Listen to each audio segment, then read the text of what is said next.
Welcome to the Living in Better and Longer podcast. This is Justin Moor, President and CEO of the Area Office on Aging in Northwestern Ohio. I'd like to welcome today our first guest. Honored to have Mrs. Billie Johnson, somebody who's a legend in the Toledo, Ohio area, as well as in the field of aging nationally. Welcome, Mrs. Johnson.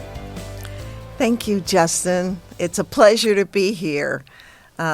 Let me say, first of all, congratulations on being appointed the new president and CEO of the Area Office on Aging.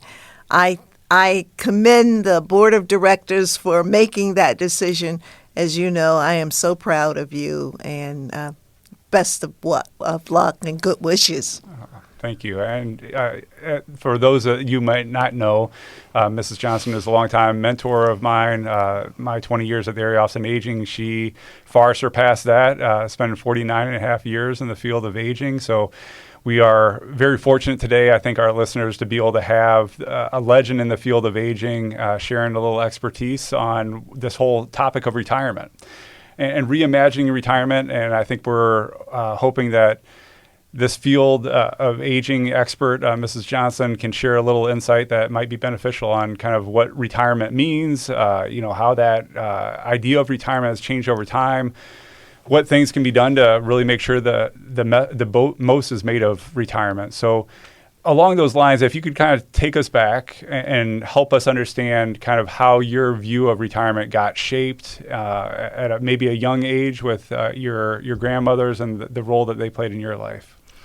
Well, my grandmothers reared me, and I was fortunate to benefit from their wisdom and their challenges, because it helped me understand what was ahead in the future. We're looking at over nearly 55 years ago, when I was being reared by my grandmothers, and I listened to their stories, and retirement was not in their vocabulary. At that time, growing up in a small rural town in Kentucky, my grandmothers worked each day, and they didn't have the opportunity to retire. They worked right up until they passed away. So my view of retirement was so different when I was growing up.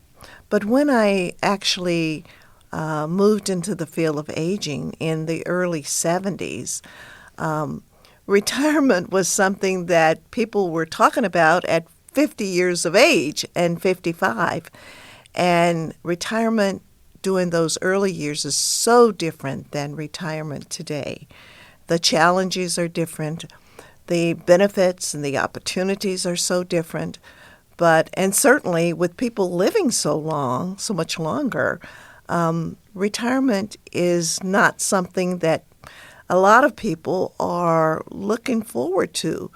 They're trying to, and even if they retire for 6 months or a year, and then they retire from retirement and look at other opportunities and careers, because they are living so much longer. So when you hear the term retirement, what comes to mind for you? The first word comes to mind is freedom. You don't have to get up anymore at the early crack of dawn and go to work. And although my work was and still is a calling, I have always been an advocate for older adults, and I have cherished the opportunity to work in this field of aging. It's been a blessing. So for me, the freedom part was not having to get up so early in the morning. And as you know, Justin, I like to get up at 3 and 4 o'clock in the morning, answer my emails, set my day, and then come in to work, and then work to 6 and 7 o'clock in the evening. So that's not really work. That's a passion that you have and a commitment that you have to try to make life better for the ones that you love and who have given you this wonderful opportunity to serve them. Did you ever have the thought go through your mind throughout your career, I never want to retire? Is that a thought that ever went through your mind? Well, I tell you, It did, but let me explain. I have so much energy, and I had so many things I wanted to get done. I just ran out of time. I looked up one day, and I was a senior citizen, and I thought, it's time for me to go. So in my 70-plus years, actually, I'm 79, so it's been a blessing for me. But I kept thinking, there's so many more things I wanted to do. I wanted to touch and make life better for the older adults whose voices are not heard by the general public and by society. I wanted to make housing a priority for them. Shelter is so important, and good shelter, and affordable shelter. I wanted to address some of the needs in food insecurity, and just a myriad of services, benefits, and opportunities that I felt I wanted to continue to do. But I realized that I had groomed you and other vice presidents at the Area Office on Aging who could continue to take this vision that I had for improving the life and status of older adults to the next level. So in retirement, as you contemplate retirement, you have to say to yourself, let me really benefit from knowing when to retire and know when to pass the mantle. And you just run out of time and you run out of energy. So when that happens, you say, let me address this by moving to another area. I will never retire from wanting to help seniors and for being an advocate for seniors. But you have to move on to your next project and your next level and allow the individuals that you have worked with and groomed to take your vision and your commitments to other levels. Was there an epiphany kind of moment when you said, okay, I think it's getting close to time to retire, or I'm getting ready to retire, or was it kind of a gradual thing that came to clarity over time? Actually, I'd been trying to retire for the last 20 years. And most of the people who know me, at least who work in the field of aging, have heard me say, in fact, it became a joke. Billie says she's going to retire, but she's never going to retire. I wanted to retire, Justin, but the thing about it is I kept finding other areas that needed my assistance. And I'm not the only one that these visions and could be creative, but I've been given a gift, and I know it's been a gift. And I'm a strong woman of faith, and I know it didn't come by accident.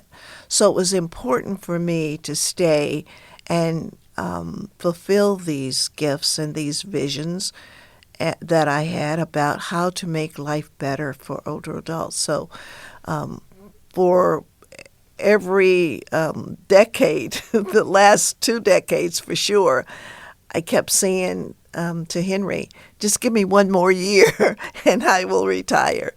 And fortunately, he was very patient, and my family has been very patient. They've always been there, supportive of me, to continue to give back as much as I wanted to give back. But I must say that the last year before I retired, at the end of 2022, when I announced my retirement to my board of directors, I thought, am I doing the right thing? Is it really time for me to go? Or should I go another year?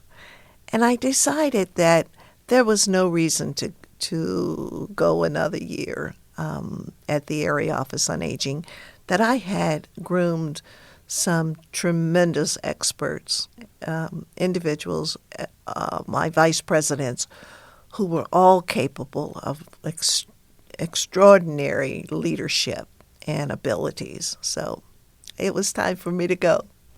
When you had finally made that decision that it was time to go, it must have been kind of an emotional roller coaster from that decision point to the time that you actually retired. Can you talk a little bit about what the emotions were like, or what the thinking was like during that time period? Actually, it was like a breath of fresh air when I actually said the words and wrote my letter of resignation and retirement to the board of directors. I felt as if a weight had been lifted, that there was somebody else now who needed to pick up that mantle and be a good steward for senior citizens and for caregivers and persons with disabilities. So it was a joyful moment, and I could relax and watch others demonstrate their leadership and their abilities to take up that mantle and take it forward and serve older adults, probably in a better way than I, because older adults have changed since I started nearly 50 years ago. So there's a new breed of older adults, new needs, new opportunities for them. So you need young, middle-aged individuals and young people to provide those services and those resources. I did what I did when I did it, and it was appropriate, and it was great, and I had wonderful successes.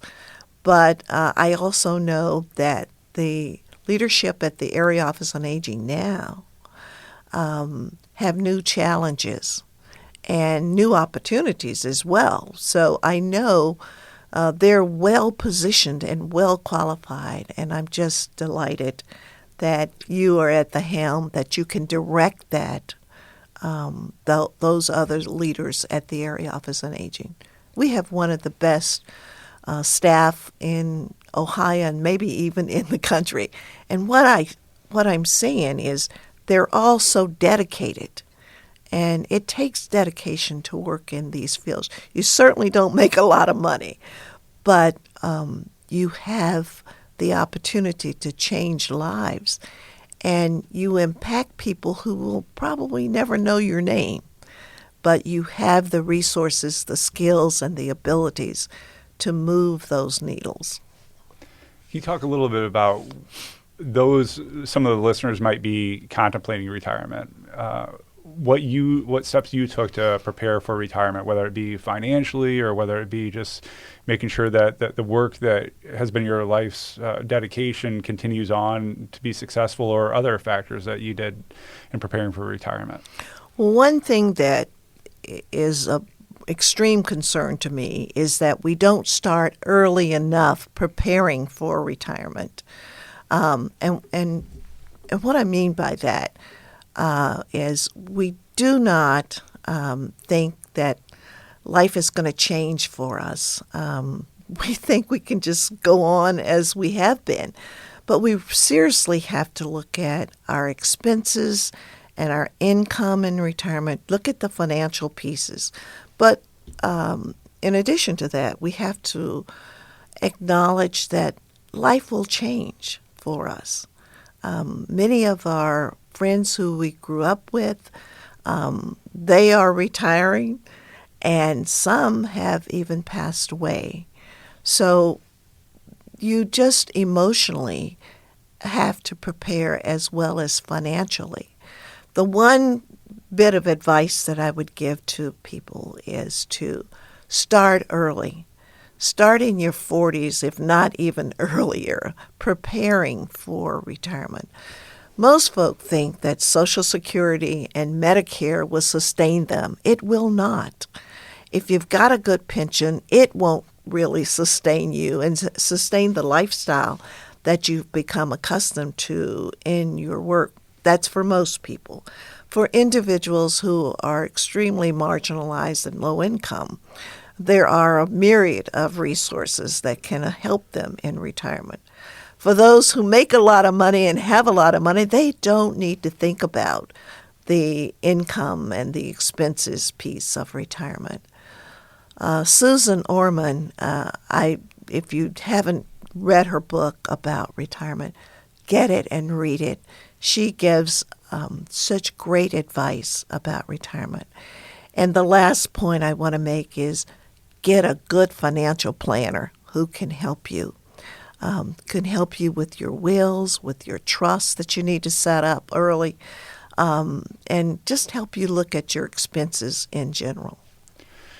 I heard about a study that was done about financially preparing for retirement a while ago, and they had two groups. The first group, they just encouraged them, gave them general information about the importance of saving for retirement and the like. The second group, they actually showed them, took a picture of themselves and showed themselves what they would look like when they were retirement age. The second group saved way more money than the first group, and they found out in talking to the first group that they actually viewed giving money toward their retirement and their future self as giving money to a complete stranger. That was this completely separate person than them. And it wasn't until the second group saw the picture of what they would look like as an older adult or when they hit age 65 that they understood and made the connection in their mind that I'm actually giving money to my future self. What do you think? And the difference between saving, 2% of your income to 10% is the difference between, to your point of struggling in retirement to financially cover all expenses and the like, or being set up for success and having a really enjoyable retirement. Any comments you have on that, the importance of making sure that individuals make that sometimes tough decision to save more of their income in kind of their middle age years and what you wish you would have known maybe when you started off in your career about saving for retirement? Well, I have several points to make about that. First of all, most people have such a misunderstanding about Medicare and Medicaid, Social Security. I want to, if nobody remembers anything else I say, I want to say that the first thing you do is try to not prematurely tap into your Social Security. Let that mature, and as long as possible. I happen to go a little longer in that at least wait until you're 70 years old before you start to draw down your Social Security. I waited till 79 to really, and I let it mature, and I continue to work and pay into Social Security. So that's one thing that I want to strongly encourage. The second thing is this thing about savings. Most folk think that my 401 or my 403B will sustain me, and if I got a little pension, if my company offered a little pension, that will sustain me. The mere fact is you lose about anywhere from 30 to 35 or maybe 40% of your income as you retire. So you don't make the same salary that you made as you were working. So you have to plan for that. And the earlier you start to plan and set aside resources, the more pleasant your retirement will be. You're going to be living on living a different lifestyle if you're middle income, and most of us are. So you have to plan for your expenses, and you'll be on a fixed income, and your leisure and your recreation and your socialization might change. But the fact is, we all have to go to the grocery store, and we all have to pay our utilities. So you have to factor in all of the different elements of your expenses in retirement. So the earlier you start to plan and set aside, and I can't stress enough how important it is to have a good financial planner, someone that you trust. If you don't get a good financial planner, get a good CPA or a good attorney who can help you, because those are professions that can help as well. So percentage-wise, I've heard several financial planners talk about 70% of your income is what you should plan on living off of. Is 70% of your normal middle age kind of income. That is what you should shoot for as a goal to have in retirement. Have you heard of something similar or different as a goal percentage-wise? Oh, absolutely. And that's why I say you lose about anywhere from 30 to 35% of your revenue that comes into your household when you retire. So the 70% is absolutely on target, if not a little less. So that's why you have to plan and you have to set aside those resources. Plus, if you want to enjoy life in retirement and do a little travel and give good gifts to your grandkids, you want to have that extra revenue, and you want to have sufficient revenue to maintain your lifestyle, but also to help those of your loved ones as well. One of the things you touched on was working longer than maybe you had initially planned. There was a presentation at Toledo Rotary by Lieutenant Governor John Husted recently, and he talked about two things that were not connected in his presentation, but there's a clear connection in my mind. The first was that when you look at the population in the state of Ohio in 5-year age increments, the largest number of individuals are in the age 60 to 64 age range. The second point he made was that when trying to attract employers to Ohio, the biggest challenge is workforce. And, the state of Ohio, and I think many states, have placed a lot of emphasis on trying to attract younger workers to move to Ohio, or maybe boomerang, people that grew up in Ohio, went away to college and work, and for them to come back to Ohio. But to me, I think that the missing piece is that our solution in many ways is right in front of our face, right? That this 60 to 64 age demographic is likely the solution to some of our workforce problems, right? And I think that sometimes there's some ageism that creeps into our culture and our society that results in us overlooking older adults as potentially a solution to our workforce issues. Particularly when two stats come to mind. There's one that talks about how roughly half of older adults view age discrimination as a barrier to finding a job when they're looking for a job. And the second is that 76% of older workers feel like they have been pushed out of long-time jobs, and that 90% of them never get a job that pays anywhere near what they were making before.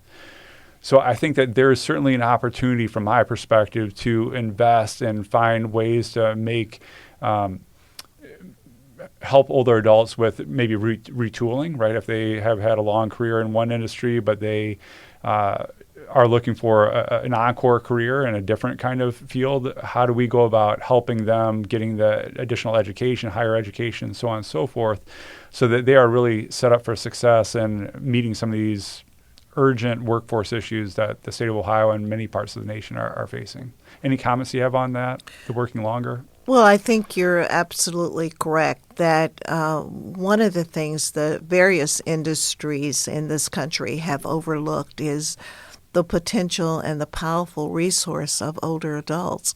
Once someone retires, and I always say we get a little rest after we retire, and then we should retire from retirement.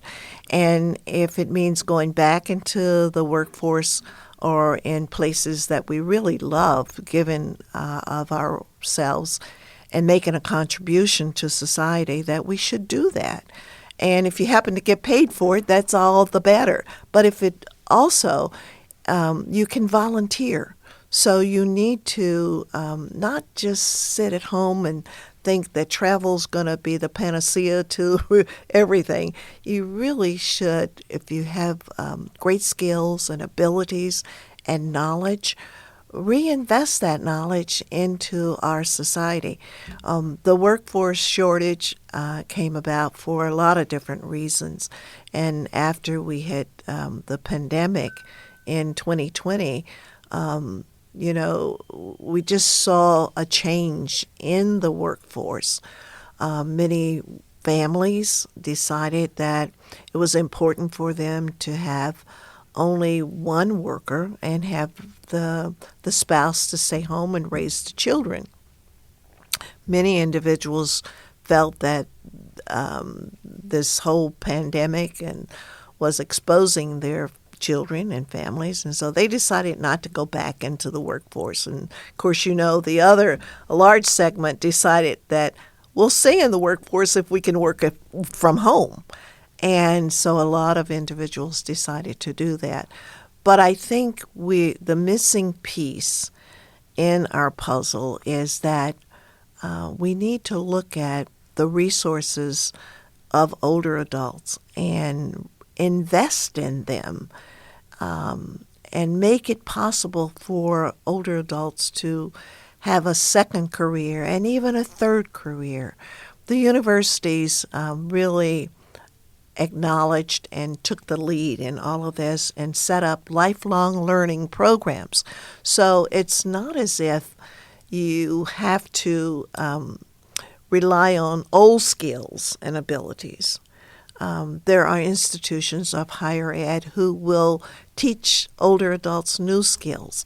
And in Ohio, we were blessed to have legislation that passed that allowed people 65 years of age to go back to school free of charge and learn a new skill. So I just think we are missing this as a society and missing that piece that could help us with our manpower issues or our human power issues in the workforce by not looking seriously at the resources that older adults can provide. So what would you say to somebody that has this view in our culture that's pretty common, that older adults are just people who need help, and fail to realize that older adults are people who can help and meeting some of our society or our community's greatest needs and challenges? Well, I think the baby boomers are going to change that perception pretty quickly. And in many instances, they already have. I'm a pre-baby boomer, and certainly that stereotype doesn't apply to me and doesn't apply to many of the older adults who I know. It just is, they don't need help. They want to give back to society. So we've got to find ways to involve them in giving back to society. So you've mentioned that both your husband and you have retired, friends, family members have retired, and others that you know. Have you noticed with the different any demographic changes, whether it be gender, socioeconomic, race, otherwise, differences on how people's experience with retirement has been? So, for example, just to throw one out there, and one anecdotally that I've seen with those individuals, some of the individuals I've communicated with, is that with the gender piece, that men sometimes have more of an identity crisis when it comes to retirement. And I'm just thinking about when I introduce myself to people, a lot of times people ask what you do for the living, at least of me, and right, wrong, or indifferent, less so of my wife in a social situation. So I'm thinking through and hearing in some conversations with some people I talk to that have retired, that if I'm no longer doing X, then who am I, right? If I'm no longer an accountant, a lawyer, a banker, or whatever, then who am I now that I'm retired? So any comments you have on kind of different demographics and individuals that you've talked to anecdotally and kind of different experiences of retirement that you think they've had? Well, you're making some great points, and work has become so pervasive in our lives, and our titles are pervasive in where we work and what we're doing. And so when we no longer have those titles and those workspaces, some people have somewhat of an identity crisis. It's like, who am I? Am I worthy? What am I worthy of doing anymore? One thing I think could help all of us, and this is not a new revelation, but we really need to spend more time on pre-retirement planning in this country. In my early career, we had a wonderful program at the Area Office on Aging that we worked with the various corporations here in Toledo, and we worked with their human resources departments and spent, I think, a 6-week period helping the pre-retirees at those companies get ready for retirement so that they could see what other opportunities were available, that they didn't have to disassociate from what they perceived to be their worthiness, and that their contributions, that they could reinvest those contributions and that worthiness into other dimensions.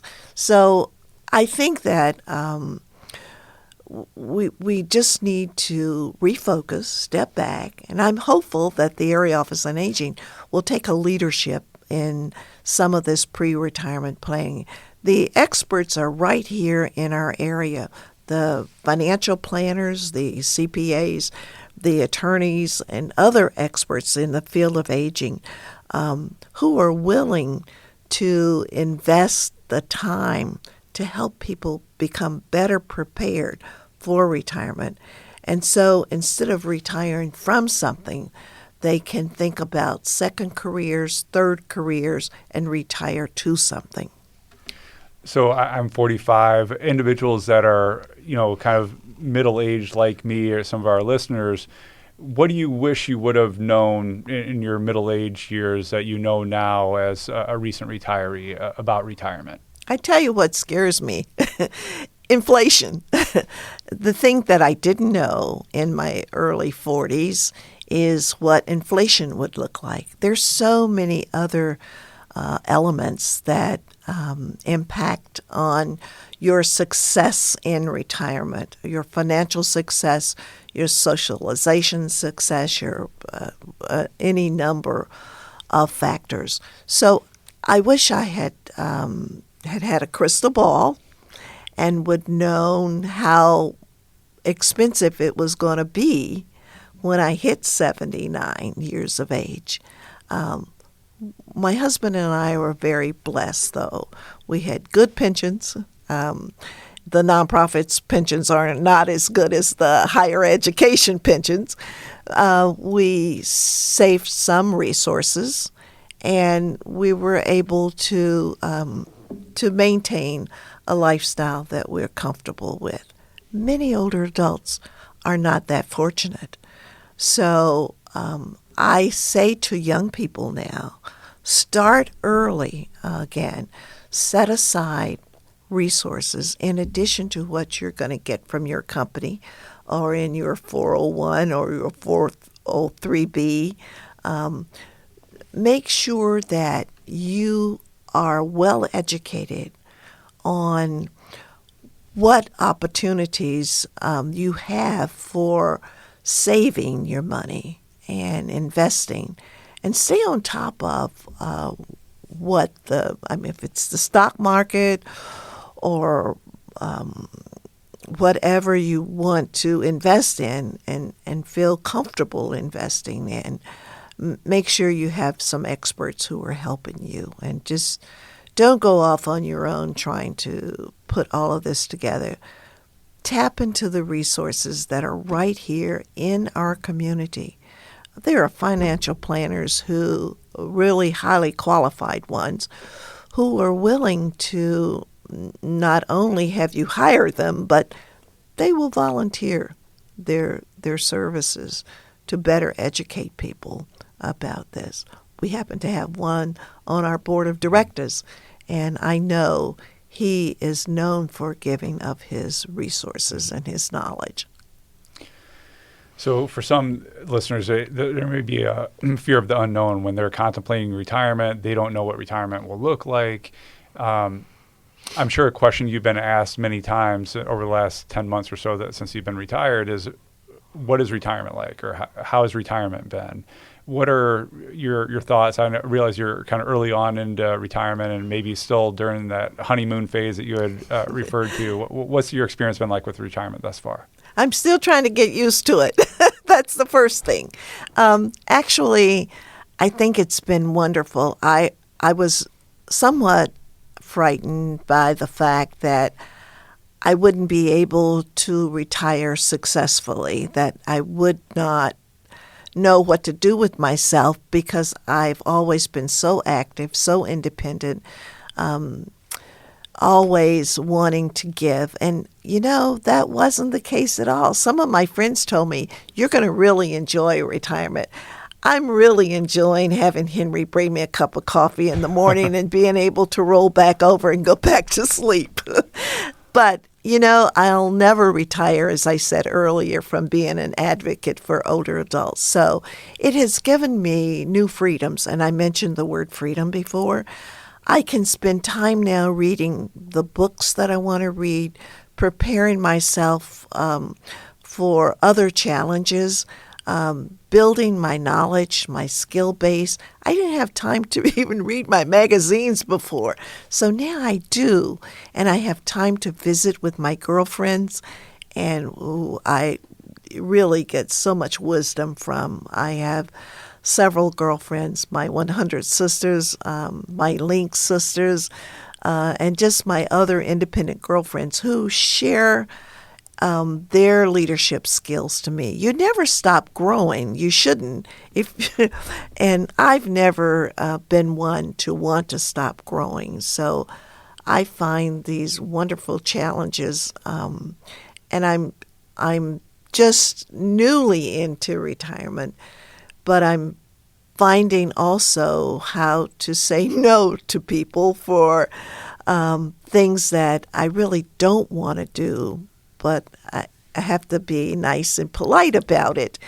But there are certain things that you should not do, and you should not just try to split yourself in so many different directions that you're not focused on what it is that you can contribute to make life better for others.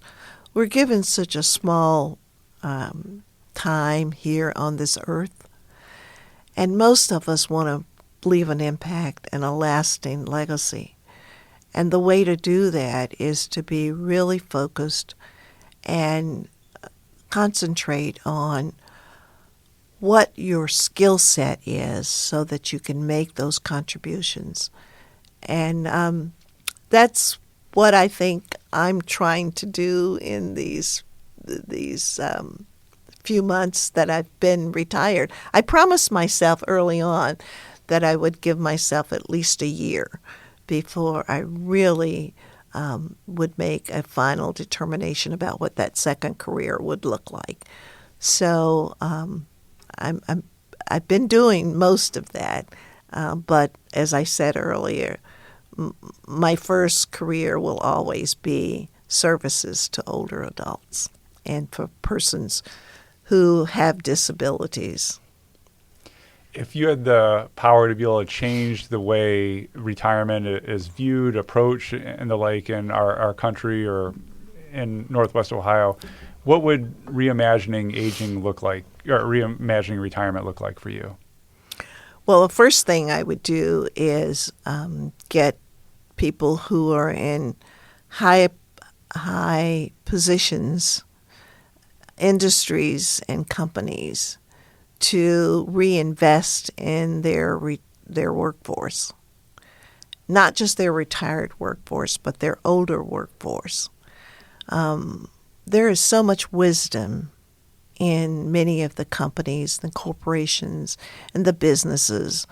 And when it comes time for people to retire, we kind of just push them all out.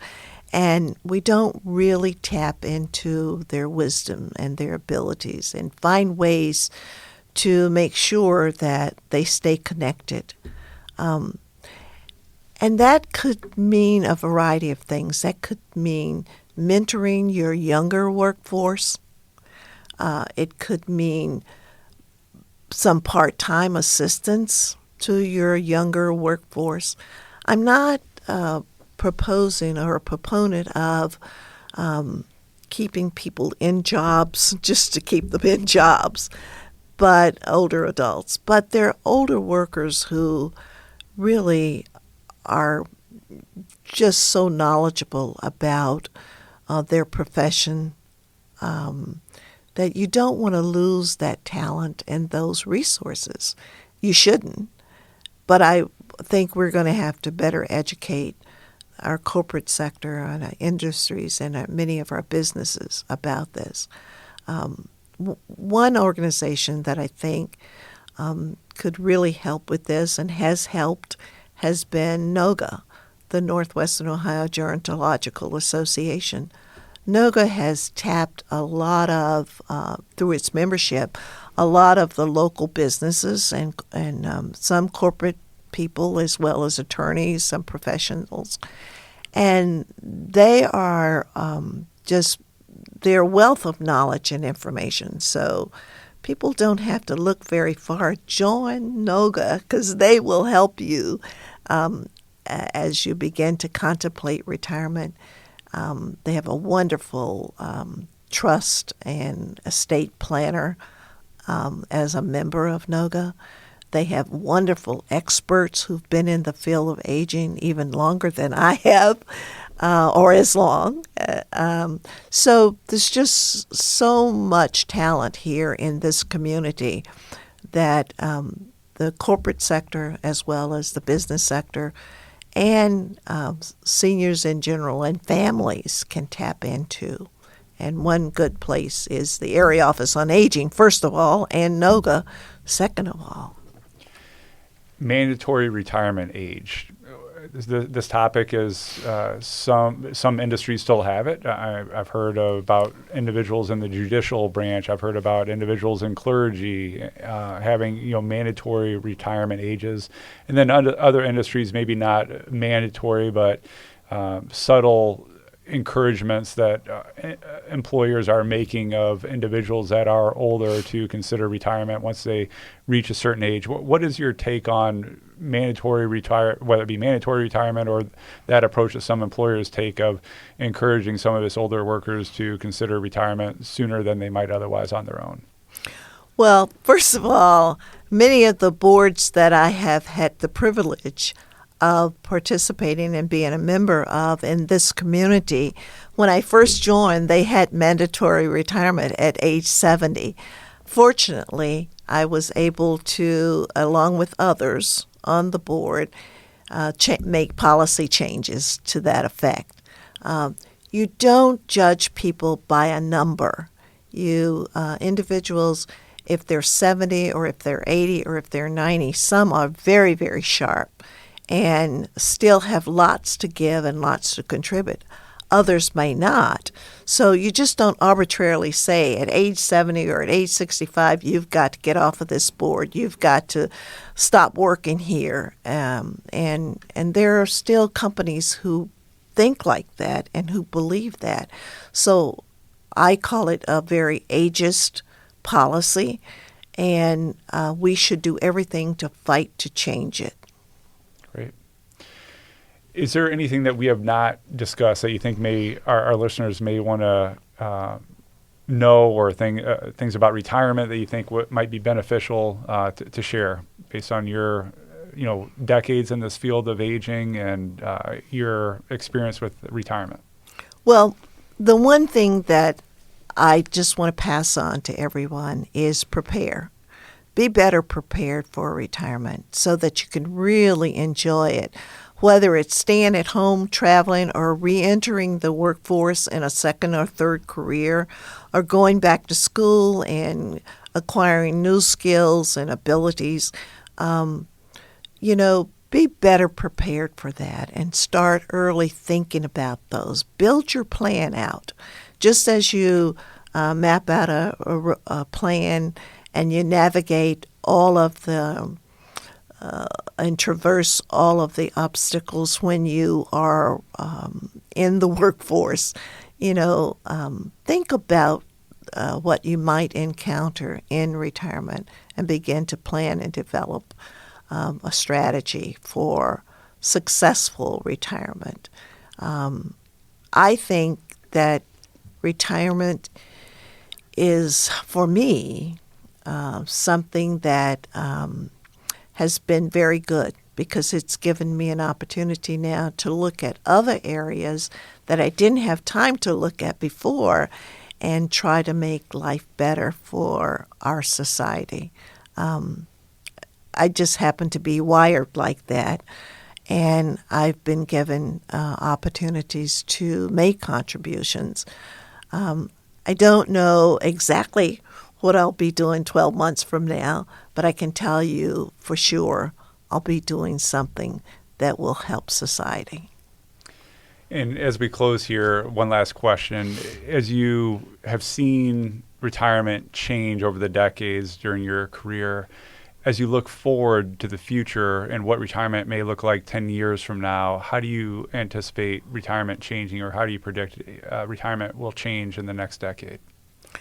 Oh, my, that's a great question. Yeah, I think for sure it will change. I think for sure that because we're living so much longer and we're so much healthier and we're full of energy and we are thriving as pre-retirees, that we will work longer. And I think because also of inflation and some of the financial challenges, we will have to work longer. So I see that the workforce will get older. And if it doesn't, I think that individuals might look at, I may leave this particular profession because I want to do something that I always wanted to do and didn't have time to do and move into another profession. But I think overall society will benefit from the older adults who are still very energetic and creative and knowledgeable. Society will benefit from them as a tremendous resource. I fear that some might not want to look at older adults in that light. So I want to encourage them, anyone who's listening, to be open-minded and to look at individuals, not look at numbers, not look at someone who's 70 or 75 or 80. Look at that individual and see what contributions they can make and that they want to make to help us in this society. Well, thank you, Mrs. Johnson, for joining this first episode of Living Better and Longer podcast. And thank you for all that you've done to help with my personal and professional development and set me up for success in life. And I appreciate that you also shared that wisdom and your expertise and experience with our listeners today. So thank you so much for being a part of this podcast. And thank you, listeners, for joining the first episode of Living Better and Longer podcast. We hope that you will be living better and longer because of the wisdom that got shared today and the information that got shared today. And please join us in our second episode. Thank you. Thank you for this opportunity.